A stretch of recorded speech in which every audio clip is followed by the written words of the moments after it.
I always forget this. There we go. You gotta have that ambience, right? Welcome to the Vo-Gus Prospecting patron page. This is a series where I answer questions that have been given to me by patrons. If you would like your question answered, there we go. In this unusual format, directly jump down into the Patreon website, sign up for $1.50, ask your question, and we will eventually get to it. But right into it, I have a beautiful question here by Matt R. And I'm going to read it out.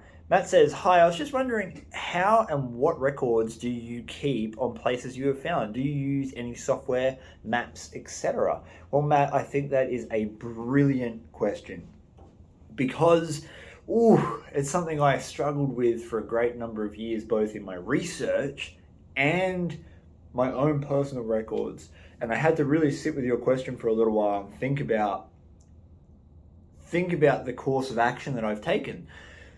I used to keep a diary. I used to keep a gold diary, and I would sit there at the end of a session and I would draw a diagram of the area I was working, just a really basic top-down map, and I would mark sort of where I was digging and where I had tested, and whether or not there was any significant gold in that area. And when I weighed up my gold at the end of the day, I would write down how much it was. I even took a GPS coordinate reading so I knew exactly where that spot was. I could drop down on top of it. And I had a whole book full. I still do have a whole book full, but I stopped doing that. I had to rack my brain as to why, because it's been a number of years since I've done that. And it hit me because I realized that I pretty much film every time I go out. The films that you've seen on Vo-Gus Prospecting are curated. I pick and choose the ones I want to release based off perhaps the undercurrent of the feeling on the channel, or how I'm personally feeling, and maybe what had preceded it. So if there was a heap of high banking videos, it might be nice to add a crevicing video or a detecting, something to break it up. But anyway, I film pretty much every time I go out. And the reason I do that is because you never do know when you're going to come up with something that's worth showing. I basically make a little mini documentary every time I go out there. My show is based firmly in reality. It's a documentary series, not a Game of Thrones kind of season after season with heaps of episodes, and therefore you don't know when something is going to happen. So if you have the camera on and you have a little few snippets of the day here and there, when something does eventuate and an idea hits, you can film the rest of it. Anyway, I digress. The reason I brought that up is that I have a visual record of most days of my life out on the creek, and I can watch those back, and I do that regularly, especially when I assimilate some sort of new information. So many times have I learned something new, whether it be from a friend or someone mentioned something online that just sparks that oh, gotcha moment. That is when I find myself going back to my old videos and going, hey, I vaguely remember a spot that did this and it was kind of cold and it was a couple of years ago, and I can scroll back and I can find those videos. And that's been a really great representation of what actually happened on the day for me. But I implore everyone else to do what I was doing. Just go to Officeworks and buy a little notebook and a pen. And I found the number one thing you should do when you do this is buy ones that you really like.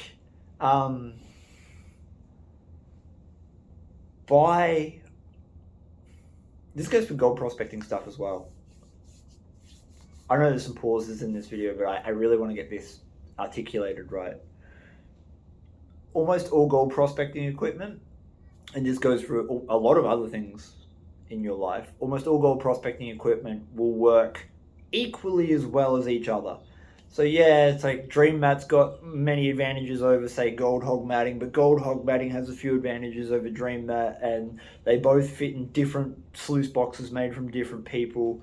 You might be someone who's hardcore into Garrett metal detectors or Nocta Macro or Mine Lab detectors. And at the end of the day, if you're buying something at about the same price point made from a reputable company, it's probably going to work just as well. So the trick is to buy the thing that you like the most, because the thing that you like the most is going to encourage you to go out there and use it. It's the same with writing materials. Buy a book to write in that you really like feeling and you like the look of. And the same with a pen. Like here in Australia, we've got Officeworks, and that's where you can buy lots of stationery stuff. And I go in there when I've got to buy a new pen, and I sit down at their big pen racks, and you get to try them on these little scribble bits of paper. And I'll sit there and I'll try 30 pens until I find one that I just like the feel of. That, you know, it's nice to write with, because that encourages me to go, oh, I'd love to go and pick up my diary and write the thing. So if you're going to keep a gold diary, buy the things that you will use, that you like the feel of, that you like the look of, that you enjoy interacting with. And that way, when you tuck it into your pack, it'll also be at the forefront of your mind that that thing is in your pack, and at the end of the day, it's worth spending the 5 minutes doing a crappy little drawing and writing some of these details down. Because it's amazing the information you forget over time, and a little jog of the memory by a half page of notes is so important, especially if you find yourself that you've only got one weekend to go out and do work. I've got a week, right? I do this full time, but a lot of people don't.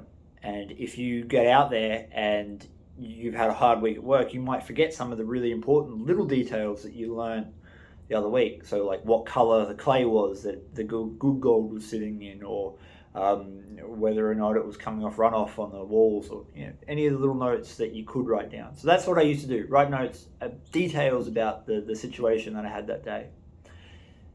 As for maps and stuff, I've run into significant issues over the last few years regarding mapping systems. Now, there's a lot of resources online. A lot of mines departments have public open resources that will allow you to view gold fields from a geological standpoint, but I've found a lot of that information is redacted.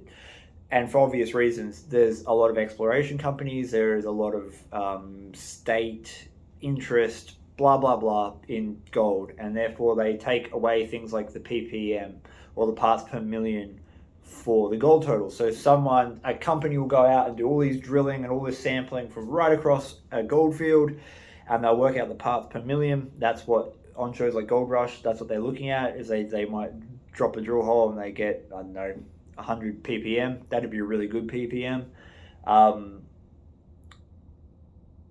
And the richest areas are where you want to be setting up your sluices and your high bankers and your pans and metal detectors. But I've found so many times that I will dig really hard, find a report, and the pages that have the ppms and the maps and the drill sites are all redacted. So they've been kind of useless. Anything that's come from a governmental standpoint have been very useless. But there's a loophole if you're into detective work, and that is look up your historical records. That might seem really overwhelming, but it's very simple. Most countries have a database where they catalog their old newspapers. So you used to have to go into microfilm in the library and scroll through thousands of newspaper articles. Now it's all online. So you can get onto these online databases. And if you just type in newspaper database USA, or in Victoria or in Australia here, it's called Trove. And you can use it like Google, but for newspaper articles or magazine articles. And it's not just newspapers and magazines. It's also maps, mining reports, governmental stuff, like every document, historical document you could think of. These guys have got it. And I do and have spent hours at a time cruising these sites, doing my detective work. And it's really simple. It's like, so for my area, it'd be gold Beechworth. And it would bring up 10,000 articles on gold and Beechworth. And you can get more specific though once you start reading a few. So just pick some, right, and read them. And what you'll find is like, the Jacobs Crusher was located only 10 miles from the Stevens General Store in Beechworth.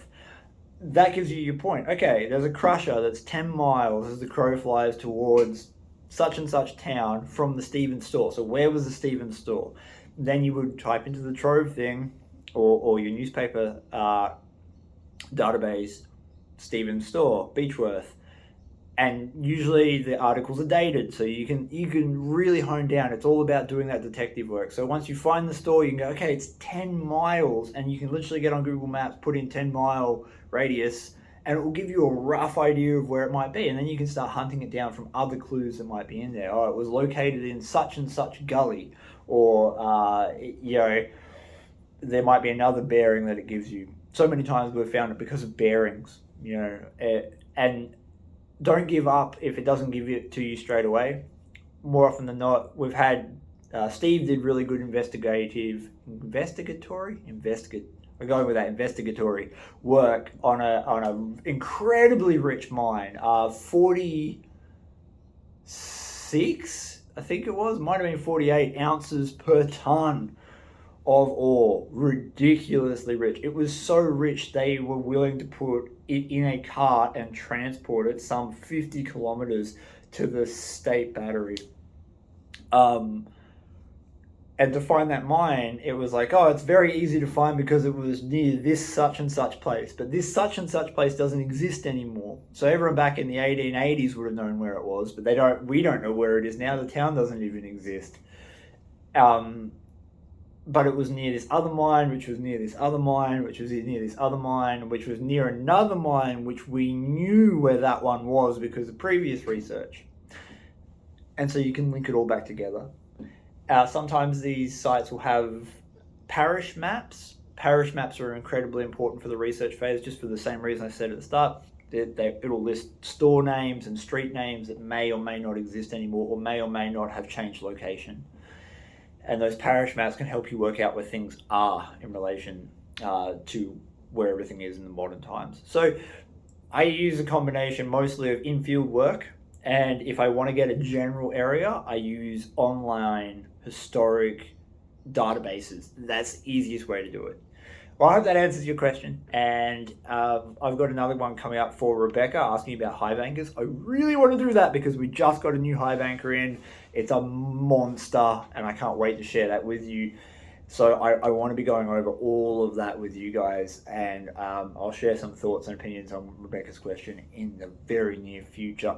Right, if you want to leave your question, Patreon link in the description, and you can jump over there. But I said $1.50 a month. We do giveaways, early video releases, plus you can have your chance to have this answered. If you are viewing this video and you're like, why isn't this thing on Vo-Gus prospecting? I'm so confused. It's because it's a separate channel dedicated towards patrons. Anyone can view the channel, and you will see videos that double up on the other pages, but they appear here first as unlisted videos so that you won't be able to see them unless you're signed up to Patreon. That's why it can get a little bit confusing. Just thought I'd bring some more clarity to that. All right, guys, I'm going to go. Peace, and hit that stop button. Bye.